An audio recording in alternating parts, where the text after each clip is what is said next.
నమస్కారం. భగవద్గీత 4వ అధ్యాయము 40వ శ్లోకం. జ్ఞాన కర్మ సన్యాస యోగంలోని ఈ శ్లోకం మనం ఇవాళ మోడర్న్ మేనేజ్మెంట్ థియరీస్‌లో చెప్పుకోదగ్గ ఒక శ్లోకం అన్నమాట ఇది. మనం వినే ఉంటాం చాలామంది మనలో. ఎనాలిసిస్ పారాలిసిస్ అనే మాట. అదేమిటంటే it's a cognitive state where excessive over thinking, research and analysis of options prevent a decision from being made, causing productivity to stall, rooted in perfectionism, fear of making the wrong choice, and information overload. It often results in missed opportunities and anxiety. ఏమిటిది భగవద్గీతలో శ్లోకం చెప్తానంటూ ఈ analysis paralysis చెప్తున్నాడు ఏమిటి అనుకుంటున్నారా? అక్కడికే వస్తున్నా నేను. ముందు ఈ 40వ శ్లోకం ఏమిటో చూద్దాం. అజ్ఞశ్చ శ్రద్ధధానశ్చ సంశయాత్మా వినశ్యతి, నాయం లోకోస్తి పరో న సుఖం సంశయాత్మనః. ఎంత అద్భుతమైనటువంటి శ్లోకమో చూడండి ఇది. అజ్ఞః అంటే వివేకహీనుడు, చ మరియు అశ్రద్ధధానః శ్రద్ధారహితుడు, సంశయాత్మ సంశయగ్రస్తుడైనవాడు, వినశ్యతి భ్రష్టుడై నశించును.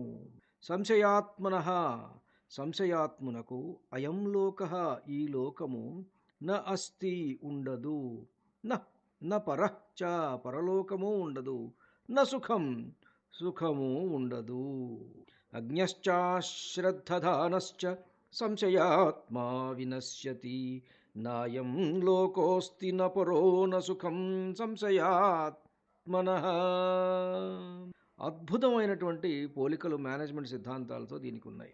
వివేకం లేనివాడు, శ్రద్ధ లేనివాడు మరియు ఎల్లప్పుడూ సంశయంతో ఉండేవాడు పతనమైపోతాడు. ముఖ్యంగా సంశయాత్మత కల వ్యక్తికి ఈ లోకంలో శాంతి ఉండదు, పరలోకంలోనూ ఉండదు, అసలు సుఖమే ఉండదు.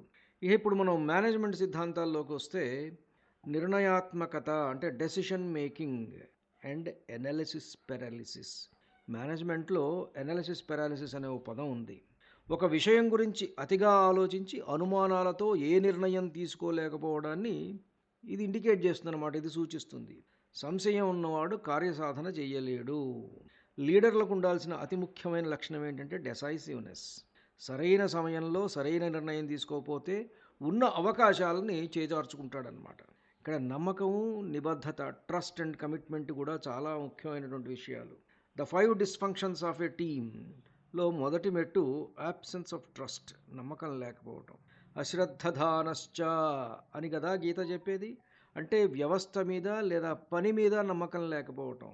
అంటే ఒక టీంలో ఆ టీంలో ఉండేటువంటి సభ్యుల మధ్య లేదా సంస్థ యొక్క విజయం మీద అనుమానం ఉంటే ఆ సంస్థ విఫలమైపోతుంది. ఉద్యోగికి తన సామర్థ్యం మీద తనకే సంశయం ఉంటే ఉత్పాదకత అనేటువంటిది, ప్రొడక్టివిటీ పడిపోతుంది.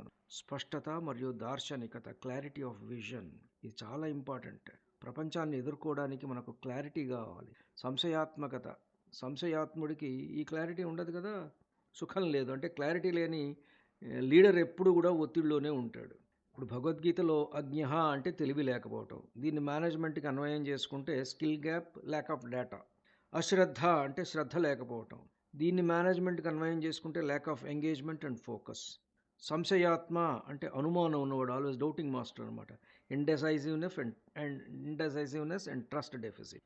ఇది ఇక్కడ మనకి ఈ శ్లోకం మనకు చెప్పేది ఏమిటంటే, అవివేకియు శ్రద్ధారహితుడును అయిన సంశయాత్ముడు పరమార్థ విషయమున అవశ్యము భ్రష్టుడేయగును. అట్టి సంశయాత్మునకు ఈ లోకమునందు కానీ పరలోకమునందు కానీ ఎట్టి సుఖము ఉండదు. చాలా స్పష్టంగా చెప్పారు పరమాత్మ. కాబట్టి బీ డెసైసివ్. సంశయం అనేటువంటి ఎక్కువ అనవసరం. ఎనాలిసిస్ పారాలిసిస్కి ఎప్పుడు మనం లోను కావద్దు.